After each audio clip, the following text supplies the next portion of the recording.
আমি কিন্তু একজন হতভাগা মুক্তিযোদ্ধা যার সার্টিফিকেট নাই। আমি কিন্তু এখন পর্যন্ত কোনো ভাতা নিয়ে নেই, মুক্তিযোদ্ধার কোনো সুযোগ সৌভাগ্য আমার হয় নাই। ৭১কে আমি ধারণ করি। আপনি বলেছেন মুক্তিযুদ্ধকে নিয়ে অনেক কথা বলা হয়েছে, ৭১ নিয়ে কথা বলা হয়েছে, এটা আওয়ামী লীগের ন্যারেশন।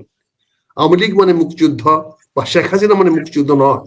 শেখ হাসিনা জিয়াউর রহমানের দেওয়া আওয়ামী লীগের একজন প্রেসিডেন্ট, কিন্তু সে আওয়ামী লীগের মৃত্যু হয়ে গেছে ১৯৭৫ সনে, ৭৪ সনে বাকশাল যখন তৈরি হয়েছে। তো শেখ হাসিনার ন্যারেটিভ তৈরি করতে হয়েছে তার নিজের অস্তিত্বের জন্য।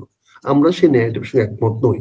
আপনি যে ৭১ বলছেন সেটা আওয়ামী লীগের ন্যারেটিভ, কিন্তু আমরা যে ন্যারেটিভ বিশ্বাস করি সেটা আমাদের অস্তিত্ব, আমাদের বিশ্বাস, আমাদের জন্ম, আমাদের সৃষ্টি। আমি কিন্তু একজন হতভাগা মুক্তিযোদ্ধা যার সার্টিফিকেট নাই। আমি কিন্তু এখন পর্যন্ত কোনো ভাতা নিয়ে নেই, মুক্তিযোদ্ধার কোনো সুযোগ সৌভাগ্য আমার হয় নাই, কিন্তু আমি এই জন্য গর্বিত।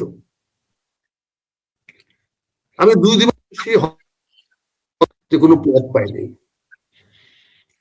আমি হতভাগাতে একজন আজকে গর্ব করে বলে বেতন নেবে না, আমি কিন্তু ২ টার্মে কোনো বেতন নেই। আমার বেতনগুলো আমার দলের সভাপতি উনি গ্রহণ করতেন এবং দলের জন্য ব্যয় করতেন। একটি পয়সা নিয়েছি বলে আমার পরিবার পারবে না, যেন পরিবারের অনেক অভিযোগ হয়েছে। আমি সেই দুর্ভাগা, কিন্তু আমি গর্বিত এর জন্য।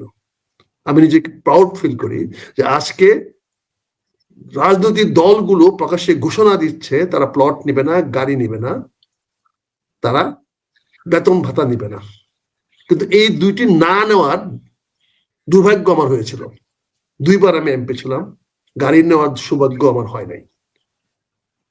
কিন্তু আমি আবারও বলবো আমি সচেতন নই, কিন্তু আমি এখনো সচেতন হওয়ার চেষ্টা করছি, জানার চেষ্টা করছি আমার কি করা উচিত, কি করলে আমি দেশ, মানুষ, জনগণ ভালো থাকবো।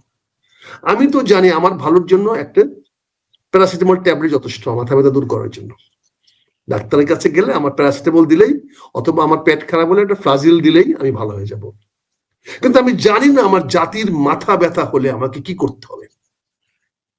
আমি জানি না আমার জাতি যদি বিপর্যস্ত হয়, অসুস্থ হয়, দুর্বল হয়, তাকে কিভাবে সবল করে তুলবো আমি সেটা এখনো জানি না। তবে আমি বিনয়ের সঙ্গে জানার চেষ্টা করছি এবং বিনয়ের সঙ্গে আপনাদের অনেকের সঙ্গে সেটা শেয়ার করার চেষ্টা করছি।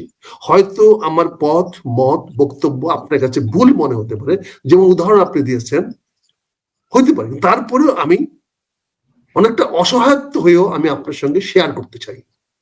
কারণ আমি আপনাকে সত্যটা না জানাতে পারলাম, কিন্তু আপনার কাছ থেকে আমি সত্যটা জানতে পারবো। কাজে আমি সেই দৃষ্টিভঙ্গি শেয়ার করার চেষ্টা করছি।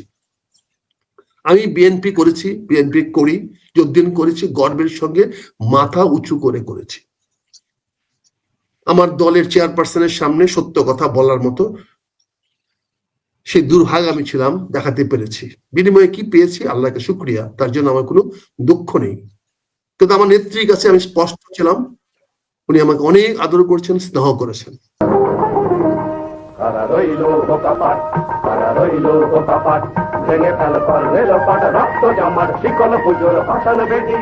ওরে ও তরুণ নিশান, ওরে ও তরুণ নিশান, বাজে তোর গলায় বিশাল ধ্বংস নিশান, প্রাচীর প্রাচীর ভেদি। কারা